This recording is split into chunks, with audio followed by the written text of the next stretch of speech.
സുഹൃത്തുക്കളെ, travel and cooking വിത്ത് ജിപിയിലേക്ക് സ്വാഗതം. ബേക്കറിയിൽ നിന്ന് മേടിക്കുന്നതിനേക്കാൾ സ്വാദിഷ്ടമായ ഫ്രൂട്ട് ആൻഡ് നട്ട് റിച്ച് ആയ ഒരു ഇൻസ്റ്റന്റ് പ്ലം കേക്ക് നമുക്ക് ഇന്ന് തയ്യാറാക്കാം.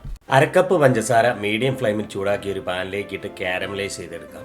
ഈ പഞ്ചസാര ഉരുക്കി നല്ല കാരമൽ കളർ ആവുന്നിടം വരെ തുടർച്ചയായിട്ട് ഇളക്കിക്കൊണ്ടിരിക്കണം, അടിയിൽ പിടിക്കാതെ. ഇപ്പോൾ ഇത് ഉരുകാൻ തുടങ്ങി കളർ മാറി വരുന്നുണ്ട്. അടിയിൽ പിടിക്കാതിരിക്കാൻ തുടർച്ചയായിട്ട് ഇറക്കി നല്ല ഡാർക്ക് കളർ ആവുന്നിടം വരെ വയ്ക്കണം. പക്ഷെ കരിഞ്ഞു പോകാതിരിക്കാൻ ശ്രദ്ധിക്കണം. ഇപ്പോൾ ഇത് നല്ലപോലെ കാരമലൈസ്ഡ് ആയിട്ടുണ്ട്. ഇനി സ്റ്റൗ ഓഫ് ആക്കാം. അതിനുശേഷം ഇതിലേക്ക് ചൂടാക്കിയ 1/4 കപ്പ് വെള്ളം ഒഴിക്കുക. തിളച്ച വെള്ളം വേണ്ട, ചൂടുവെള്ളം മതി. വളരെ ശ്രദ്ധിച്ചു വേണം വെള്ളം ഒഴിക്കാൻ, അല്ലെങ്കിൽ ദേഹത്തേക്ക് തെറിക്കാൻ സാധ്യതയുണ്ട്. എന്നിട്ട് നല്ലപോലെ ഇളക്കി ഈവനായിട്ട് മിക്സ് ചെയ്യുക. ഇനി ഇത് മാറ്റി വയ്ക്കാം. ഇനി കേക്കിനുള്ള ബാറ്റർ തയ്യാറാക്കാം. 1/2 കപ്പ് പഞ്ചസാര ഒരു മിക്സിംഗ് ബൗളിലേക്ക് ഇടുക.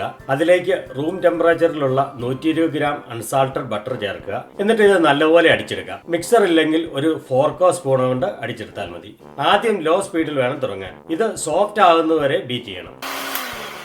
2 മുട്ടയാണ് വേണ്ടത്. ഓരോ മുട്ടയായിട്ട് പൊട്ടിച്ചേർത്ത് അടിച്ചെടുക്കാം. ഇത് വളരെ സോഫ്റ്റും ഫ്ലഫിയും ആകുന്നവരെ ബീറ്റ് ചെയ്യണം. ലോ സ്പീഡ് സ്റ്റാർട്ട് ചെയ്ത് പിന്നീട് ഗ്രാജുവലായിട്ട് സ്പീഡ് കൂട്ടി വേണം അടിച്ചെടുക്കാൻ. രണ്ടാമത്തെ മുട്ടയും ചേർത്ത് നല്ല സോഫ്റ്റ് ആൻഡ് ഫ്ലഫി ആയിട്ട് അടിച്ചെടുക്കാം.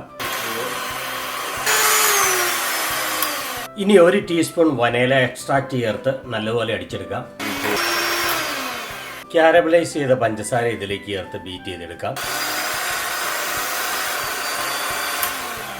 ഇത് 1 cup dried fruit and nut mix 2 മണിക്കൂർ റമ്മിൽ സോക്ക് ചെയ്തതിനു ശേഷം അരിച്ചെടുത്തതാണ്. ഇതിലുള്ളത് തുല്യ അളവിൽ ബ്ലാക്ക് ഉണക്കമുന്തിരി, ഗോൾഡൻ ഉണക്കമുന്തിരി, ട്യൂട്ടി ഫ്രൂട്ടി, കശുവണ്ടിപ്പരിപ്പ് എന്നിവയാണ്. റമ്മിന് പകരം ആപ്പിൾ ജ്യൂസിൽ കുതിർത്തെടുത്താലും മതി. കേക്കിന് വേണ്ട 1 കപ്പ് ഫ്ലവറിൽ നിന്ന് 2 ടേബിൾ സ്പൂൺ ഈ ഫ്രൂട്ട് മിക്സിലേക്ക് ചേർത്ത് നല്ലതുപോലെ മിക്സ് ചെയ്യുക. ഇങ്ങനെ ഫ്ലവർ കൊണ്ട് കോട്ട് ചെയ്തെടുക്കുമ്പോൾ കേക്കിന്റെ അടിയിലേക്ക് താഴ്ന്നു പോവുകയില്ല. കേക്കിൽ ഇത് താഴ്ന്നു പോകാതെ അതാത് സ്ഥലങ്ങളിൽ ഇരിക്കും. കേക്കിനുള്ള ഫ്ലവർ മൈദയാണ്, ഓൾ പർപ്പസ് ഫ്ലവർ അല്ല.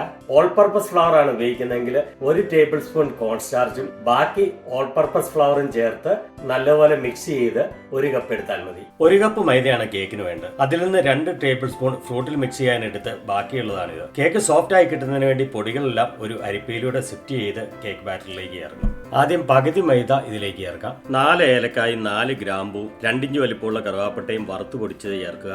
1 ടീസ്പൂൺ ബേക്കിംഗ് പൗഡർ ചേർക്കുക. 1/4 ടീസ്പൂൺ ഉപ്പും ചേർക്കുക. എന്നിട്ട് ഇത് അരിച്ച കേക്ക് ബാറ്ററിലേക്ക് ചേർക്കുക. ഇനി ഒരു സ്പാറ്റില കൊണ്ട് ഇത് ഈ കേക്ക് ബാറ്ററിലേക്ക് ഫോൾഡ് ചെയ്തെടുക്കാം. ഒരിക്കലും മിക്സർ കൊണ്ട് മിക്സ് ചെയ്യരുത്. ഫോൾഡ് ചെയ്തെടുക്കാനുള്ള കാരണം കേക്ക് സോഫ്റ്റ് ആകും, വോളിയം മെയിൻറ്റെയിൻ ചെയ്യും, അതുപോലെ ഗ്ലൂട്ടൻ ഉണ്ടാവുകയില്ല. ഇങ്ങനെയാണ് ഫോൾഡ് ചെയ്യേണ്ടത്. സ്പാറ്റില സൈഡിൽ നിന്നും തുടങ്ങി ഒരു സെമി സർക്കിൾ വരെ ചെന്ന് നടുക്ക് അവസാനിപ്പിക്കുക.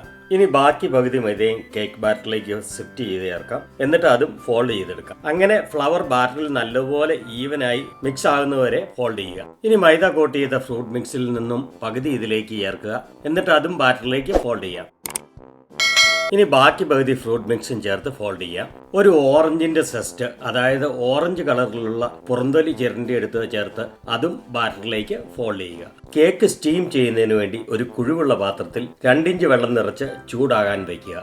ഈ സമയത്ത് ഒരു കേക്ക് പാനിൽ അടിയിലും സൈഡിലും നന്നായി ബട്ടർ തടവുക. പാനിന്റെ അടിയിലേക്ക് വട്ടത്തിൽ മുറിച്ചെടുത്ത വാക്സ് പേപ്പർ വയ്ക്കുക. എന്നിട്ട് കേക്ക് മിക്സ് ഈ പാനിലേക്ക് ഒഴിക്കുക.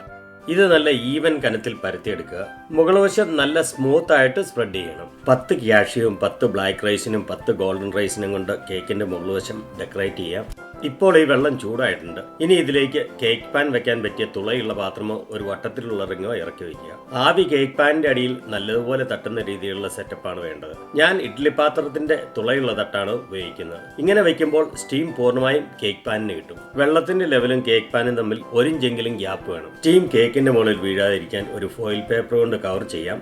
എന്നിട്ട് കേക്ക് പാൻ സ്റ്റീമിംഗ് പോട്ടിൽ ഇഡ്ഡലി തട്ടിന്റെ മുകളിലേക്ക് വയ്ക്കാം. ഒരു മൂട കൊണ്ട് കേക്ക് പാനിന്റെ മുകൾ പ്രസ് ചെയ്ത് വയ്ക്കണം. ഈ മൂട കേക്ക് പാനിന്റെ മുകളിലാണ് വെക്കേണ്ടത്, അല്ലെങ്കിൽ സ്റ്റീം കേക്കിലേക്ക് വീഴും. ഇനി മീഡിയം ഫ്ലെയിമിൽ ഇത് ബേക്ക് ചെയ്യുക. കേക്ക് ബേക്ക് ചെയ്യാനുള്ള സമയം സ്റ്റീമിംഗ് സെറ്റപ്പിനനുസരിച്ചും ഓരോ സ്റ്റൗവിനനുസരിച്ചും വ്യത്യാസം വരും. ആദ്യം ഒരു 40 മിനിറ്റ് കഴിഞ്ഞ് ചെക്ക് ചെയ്ത് നോക്കുക. അപ്പോൾ ഫുള്ളി ബേക്ക്ഡ് ആയില്ലെങ്കിൽ അതിനനുസരിച്ച് കൂടുതൽ സമയം വെക്കുക. ഇടയ്ക്ക് വെള്ളം ഒന്ന് ചെക്ക് ചെയ്യണം. വെള്ളം ആവശ്യമെങ്കിൽ ചേർത്ത് കൊടുക്കണം. ഇനി ഓവനിലാണ് ബേക്ക് ചെയ്യുന്നതെങ്കിൽ 30 മുതൽ 45 മിനിറ്റ് വരെ 350 ഡിഗ്രി ഫാരൻഹീറ്റ് അല്ലെങ്കിൽ 150 ഡിഗ്രി സെൽഷ്യസിൽ ബേക്ക് ചെയ്യുക. ഈ കേക്ക് ബേക്ക് ആവാൻ 1 മണിക്കൂർ എടുത്തു. സ്റ്റൗ ഓഫാക്കി മൂട തുറന്ന് ചെക്ക് ചെയ്യാം. കേക്ക് നന്നായി ബേക്കായോ എന്ന് ചെക്ക് ചെയ്യാൻ ഒരു ടൂത്ത് പിക്ക് ഇതിന്റെ നടുക്ക് അടിയിൽ വരെ ഇൻസേർട്ട് ചെയ്യുക. ടൂത്ത് പിക്ക് ക്ലീൻ ആയി വരുന്നുണ്ടെങ്കിൽ കേക്ക് നല്ലതുപോലെ ബേക്കായി. ഇനി ഇത് സ്റ്റൗവിൽ നിന്ന് മാറ്റി 1/2 മണിക്കൂർ തണുക്കാൻ വെക്കാം. 1/2 മണിക്കൂർ കഴിയുമ്പോൾ കേക്ക് പാനിൽ നിന്ന് എടുക്കാം. ഈ കേക്ക് കാണാൻ എത്ര ഭംഗിയാണെന്ന് കണ്ടോ. അതുപോലെ സോഫ്റ്റ് ആൻഡ് ഫ്ലഫിയും ബേക്കറിയിൽ നിന്ന് മേടിക്കുന്നതിനേക്കാൾ സ്വാദിഷ്ടവും പ്രിസർവേറ്റീവ്സ് ഒന്നും ഇല്ലാത്തതുമാണ്. എന്നിട്ട് നമുക്ക് ഇതൊന്ന് കട്ട് ചെയ്യാം. കേക്ക് കട്ട് ചെയ്യുമ്പോൾ കെയർഫുൾ ആയി റോക്കിംഗ് മോഷനിൽ വേണം കട്ട് ചെയ്യാൻ, അല്ലെങ്കിൽ കേക്ക് പൊടിഞ്ഞു പോകാൻ സാധ്യതയുണ്ട്. നിങ്ങൾ ഉപയോഗിക്കുന്ന നേരത്ത് കട്ട് ചെയ്താലും മതി. ഇത് എയർ ടൈറ്റ് ആയ പാത്രത്തിൽ അടച്ചു വെച്ചാൽ 3 ആഴ്ച വരെ ഫ്രിഡ്ജിൽ വെക്കാതെ സൂക്ഷിക്കാം. റെസിപ്പി ഇഷ്ടമായെങ്കിൽ ഒരു ലൈക്ക് അടിക്കാനും കമന്റ് ഇടാനും ശ്രദ്ധിക്കുമല്ലോ. ട്രാവൽ ആൻഡ് കുക്കിംഗ് വീഡിയോകൾ കാണുവാൻ താല്പര്യമുണ്ടെങ്കിൽ ചാനൽ സബ്സ്ക്രൈബ് ചെയ്യണേ.